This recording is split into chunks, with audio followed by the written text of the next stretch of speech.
Welcome to the first of 3 videos talking about life as a hobbyist photographer. Life as a hobbyist photographer is obviously different to one of a professional. But I will actually also say many of the stuff that I'm going to talk about in these 3 videos also applies to those who do video. Obviously there are some people who prefer to do the medium of video, some people prefer to do photography, and obviously due to things like YouTube there are people who kind of do a combination of both. And I think a lot of this will apply if you're doing video as well.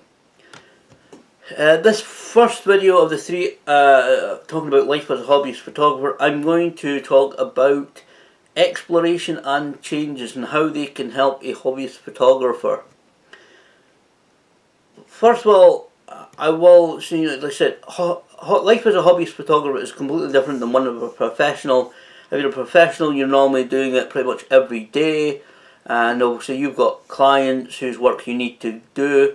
If you're a hobbyist photographer, it comes down more often than not to obviously having the time and opportunity to go out, take your camera, and I'm not talking about camera gear in these videos because there are many good ones these days, and it's a topic I don't really know a huge amount about, but normally if you're a hobbyist photographer, it's having that time and opportunity together to allows you to go out and take photos.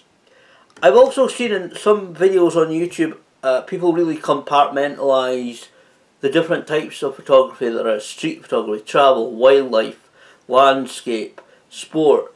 I've seen some people really compartmentalise it and really kind of, for those who don't understand that, divide it. So, right, there is this street photography and that's only street photography. Sport is sport photography.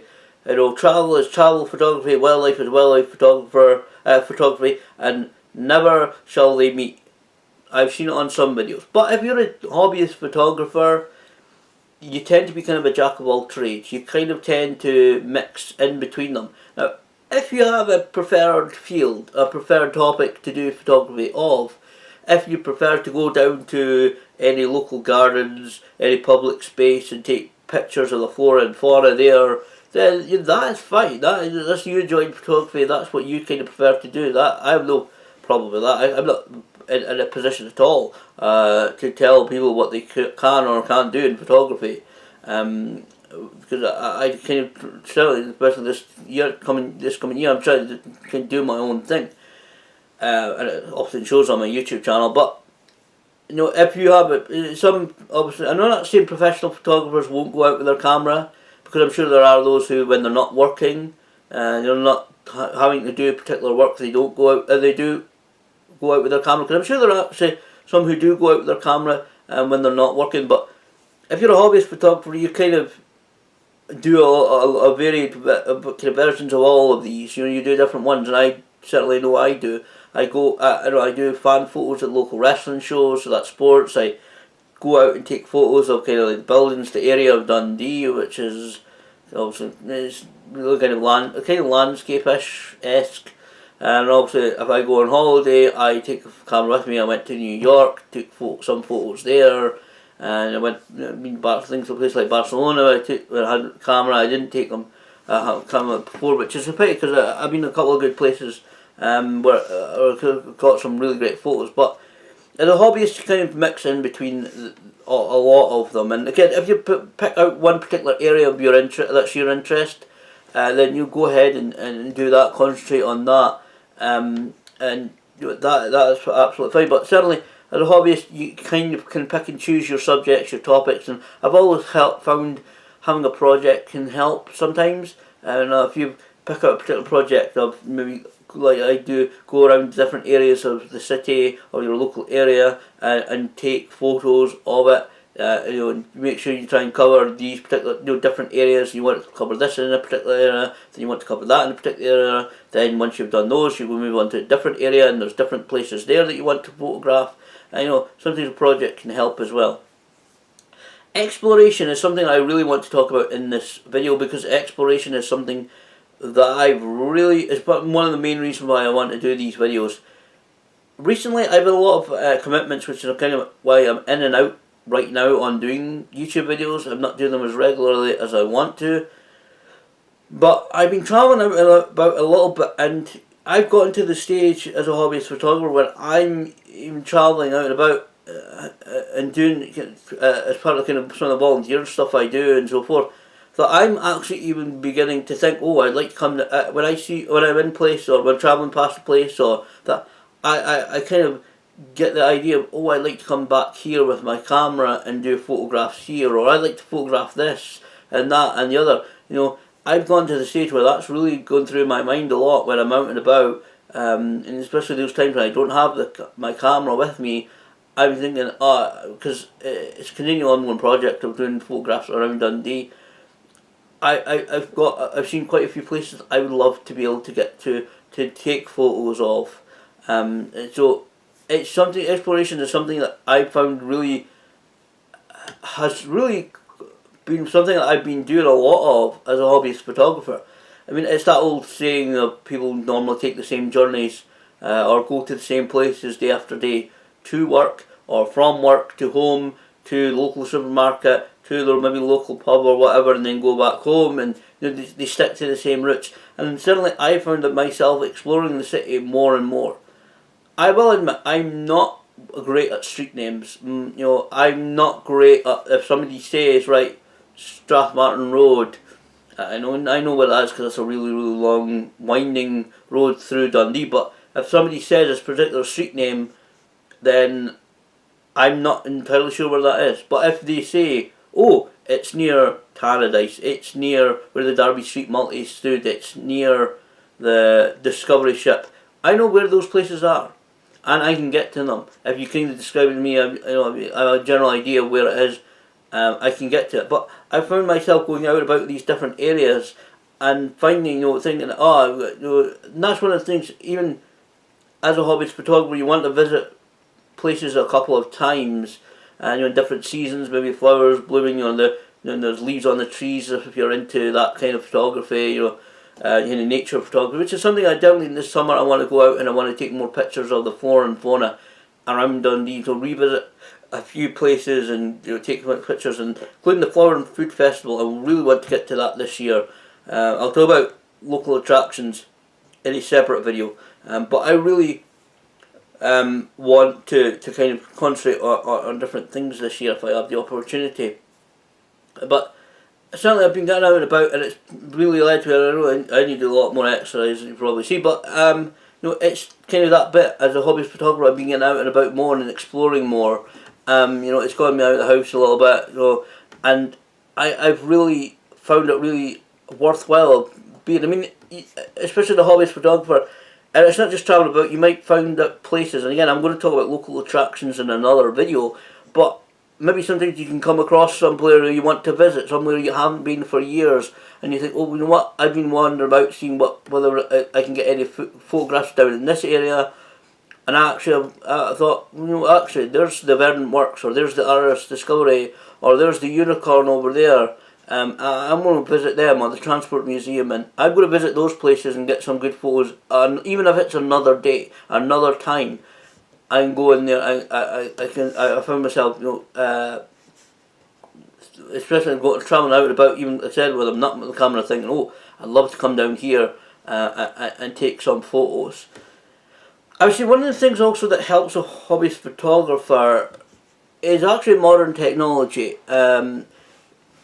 One thing that I just really, it's an old phone, it's that old phone thing. It's a few years old, because I actually got it from somebody who was using it before me. Because I really don't feel I need, really one of those up-to-date phones, smartphones or whatever. But I think things like mobiles or mobile devices, they often can be really helpful if you're a hobbyist photographer, if you're out exploring, because many of them have things like GPS. Even on that phone, in my phone, there's a Wi-Fi thing where it's looking for the latest Wi-Fi. I know some people say, oh, about connections to networks and so forth like that, but some of these Wi-Fi things can be handy. I use it because you don't really connect to it properly, but it's kind of like a GPS system for Wi-Fi, but I can use it as just a GPS thing on its own. If I want to go to, say, Dundonald Street, and I'm not entirely sure where that is, I can go. I can, if I'm say in centre, or somewhere, and I think it's definitely near here, or even if it's a longer journey in just a few minutes. I can take it from my location, because your phone's tracking your location as well, and again that's something that people will talk about in a completely different way. But many of these things you can put my location to Dundonald Street, and it'll give you the route there. You can follow the route on your phone there, so you can, if you follow the route, then it'll get you to Dundonald Street, or it'll get you to the Vernon Works or the Discovery or wherever it is you want to go. That can be really handy. I found that to be handy because I'm not great at street names, like I said, so that can be really helpful for me as well when you're out about exploring. So I'd say certainly recommend go out and explore, even if it's just your local area near your house. There can be a lot. There can be places that you maybe think, oh well, I know I could a couple of quick photos there, but I can come back one day and kind of explore that area further. And there's a few areas that I want to get to. As I said, there's a lot of things I want to try and get done this year. Also changes, very quickly, changes. A lot of cities, a lot of places, I've talked about this ad nauseum, so I'm going to try and keep this just a couple of minutes. A lot of places, a lot of cities are undergoing a lot of redevelopment, urban regenerations, as sometimes it's referred to. Talked about it ad nauseum here in Dundee, the Changing Dundee in 2017 video gives a lot of, shows a lot of stuff. Dundee's undergoing a lot of changes right now, and I think that in particular is sometimes a project, like I think said earlier, a project can really help you if you really pick out stuff to concentrate on, or you want to make pictures of like say if you're into wildlife or the flora and fauna, things like how an area looks with the leaves off the tree in the autumn to what it looks like in the midst of summer with the leaves bright green and flowers blooming, if that's your thing, But a lot of cities, a lot of places in Dundee are undergoing a lot of changes, and that can be helpful as a hobbyist photographer as well, because you can kind of document those changes that are going on, especially if it's very long term or major changes like the V&A Museum. That whole place has changed radically. It used to be swimming pools and a hotel there. Now it's the V&A Museum in that kind of area. So if it's, especially with major changes, you can clearly help kind of give you a project, and it can give you something to photograph. So it kind of gives you a reason to occasionally revisit one or two areas that you're actually going to photograph.